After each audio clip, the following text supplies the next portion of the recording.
furniture.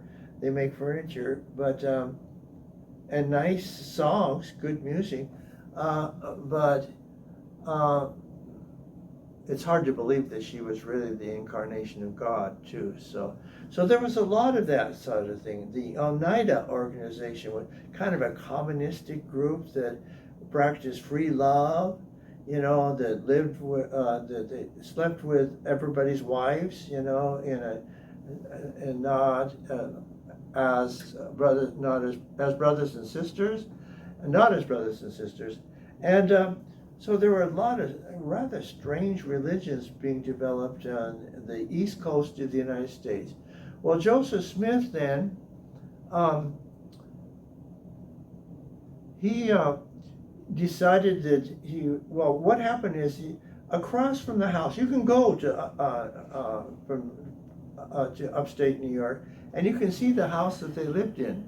But across the road from the house is what they call the Sacred Grove. And Joseph Smith went across the road and into the Sacred Grove, and he encountered a very bright light, the shaft of light coming down from heaven. And in that light was, and that was in 1820 or 21, in that shaft of light was the Father and the Son.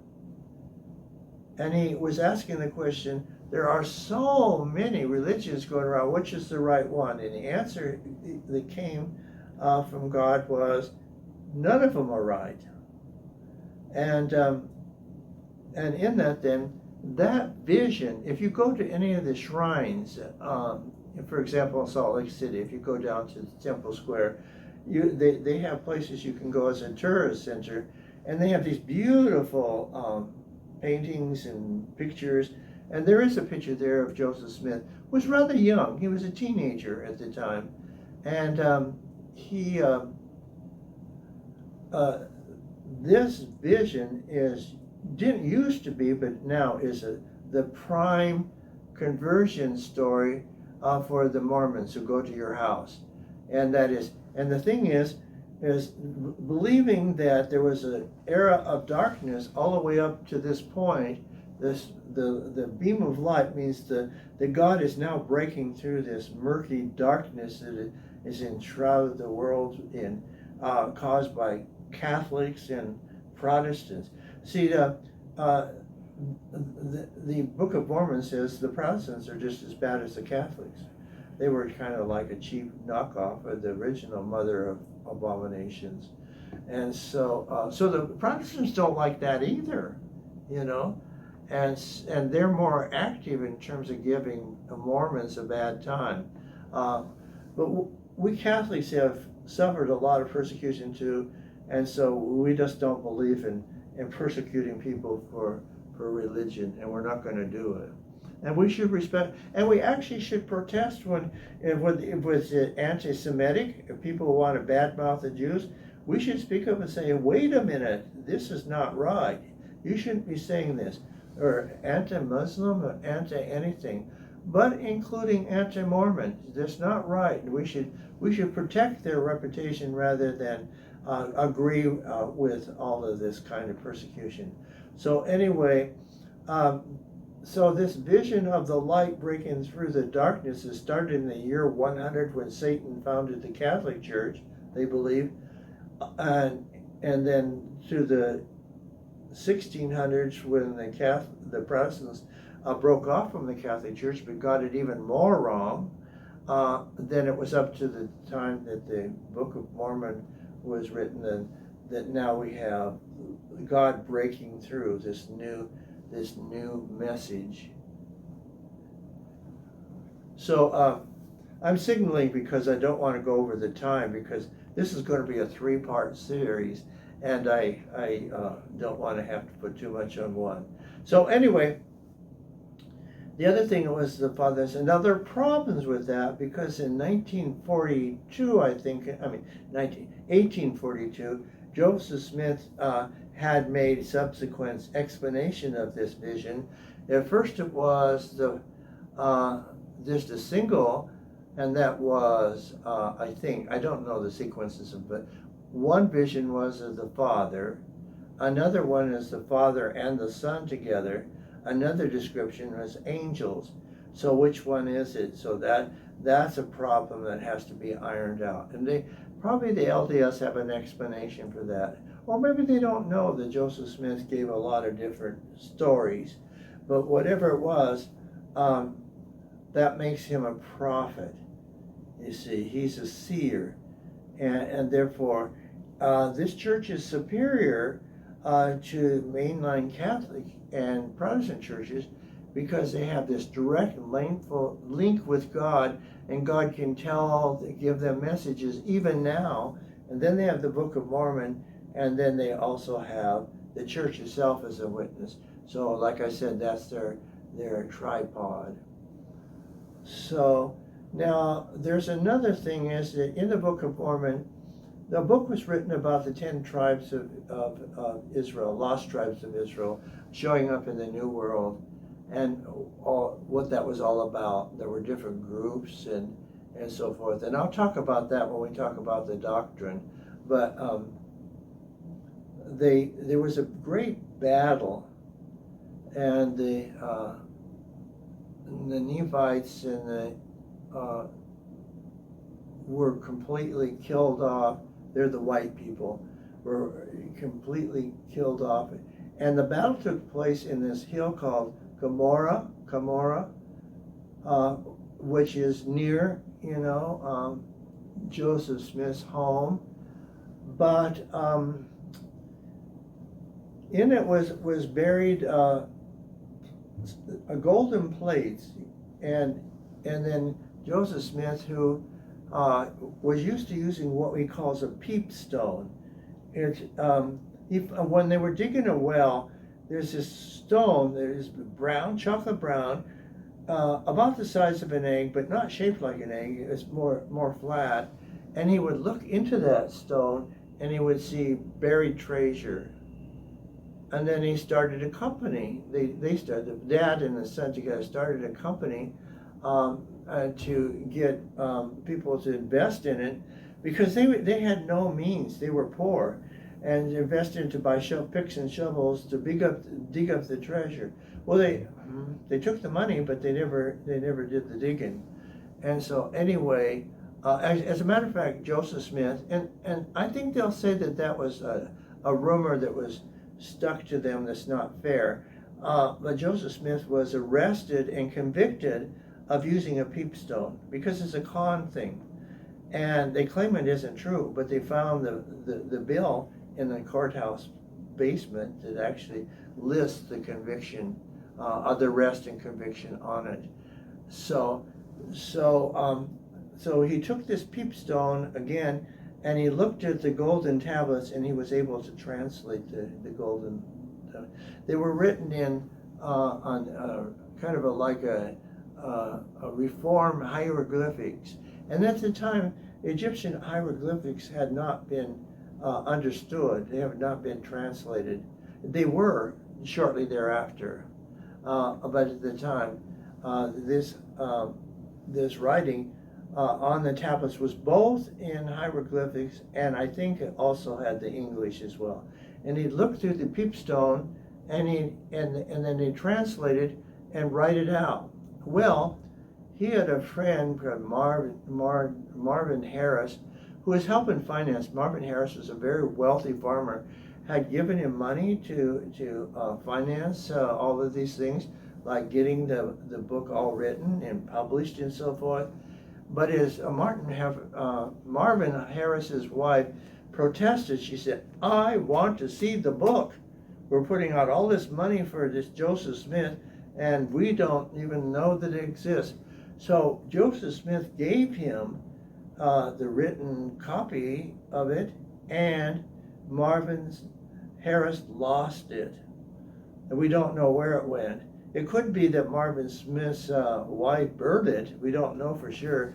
But so then another set was found, but this time he put the peepstone in his hat and covered his face with his hat behind a curtain, and he called out what it says.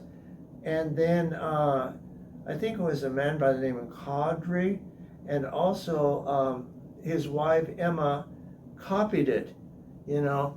So that's how the Book of Mormon came about, through the peep stone, or seer stone is sometimes called. And so, I mean, a lot of this is rather strange, you know, but if you feel the burning in your heart and everything, you can be convinced that this is I'm saying it's strange to me, but I'm not saying it is actually strange, because if an LDS person would hear this tape, they could be offended. I could be, and I don't want to be offensive. I just want to tell people the facts about it. So, so when the Book of Mormon was published, then they had all of this scripture, both the Bible and the Book of Mormon, the Pearl Price and the Covenants and so forth. They had all of these, so they had a lot more scripture than the average Christian. And also in the Book of Nephi, it also says that the Catholic Church took books out of the Bible, and Joseph Smith put it back in again. So sort of like Martin Luther. Martin Luther took books out of the Bible too, but he didn't put anything back in again. So anyway, it's a very impressive church. If you ever go to Salt Lake City, you really ought to go down to Temple Square and see their museum, and it's very interesting and very colorful. So anyway, I forgot to finish this story.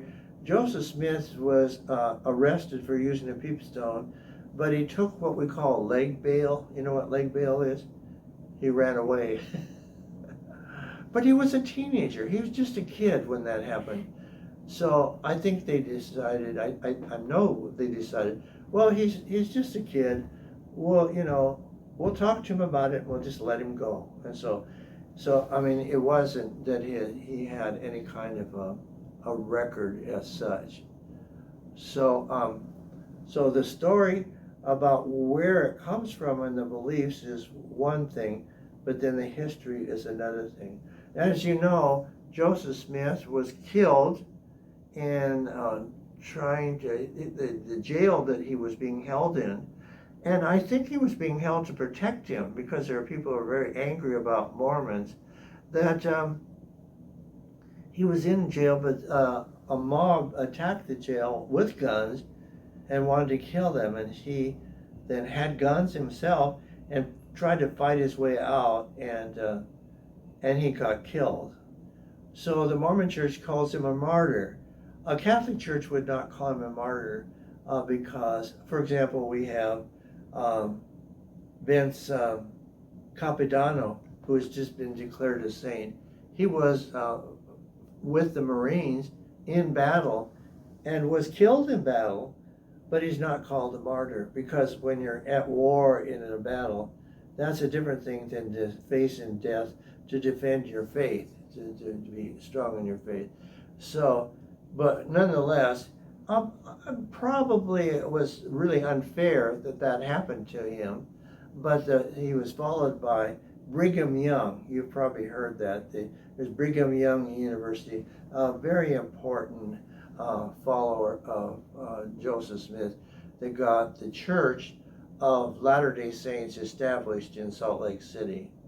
And as you know, Utah had a trouble becoming a state because of the polygamy issue. That had to be resolved because that's part of the persecution. The government made it illegal to practice polygamy, so they were on hunt for Mormons, and there are theological reasons for that. And I'll just say, when a Mormon man dies, he goes to his own planet and he becomes a god.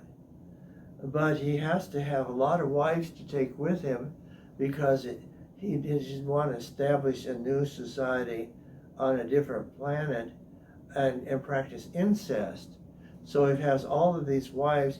And so it's not an issue of lust and many wives and everything. It's a matter of their theology and their reasoning. And so I think I'll stop now because I've talked quite a while.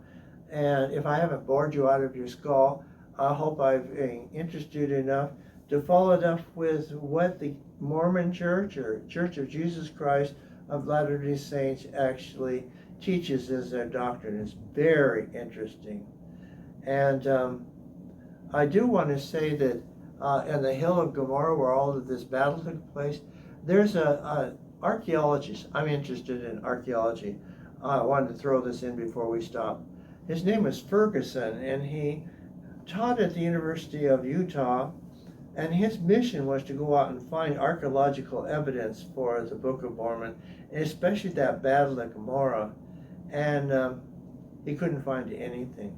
All he found was a few temporary camps of Indians that were passing through the area. There was no evidence whatsoever. And he's searched in South America and Central America, and he's not found anything that corroborates. You see, for Christians and Jews, all these stories in the Bible and everything, you can go to the Holy Land, and the archaeologists can dig up those cities, dig up places where there are battles. You can find the armor, you can find the swords and weapons. You can find all of that as physical evidence, but there's absolutely no physical evidence for the things that the Church of Latter-day Saints is talking about. So thank you for listening, and next week I'll launch into a very long-winded talk about their doctrine, and I think you'll find it very interesting. Thank you. Be good now.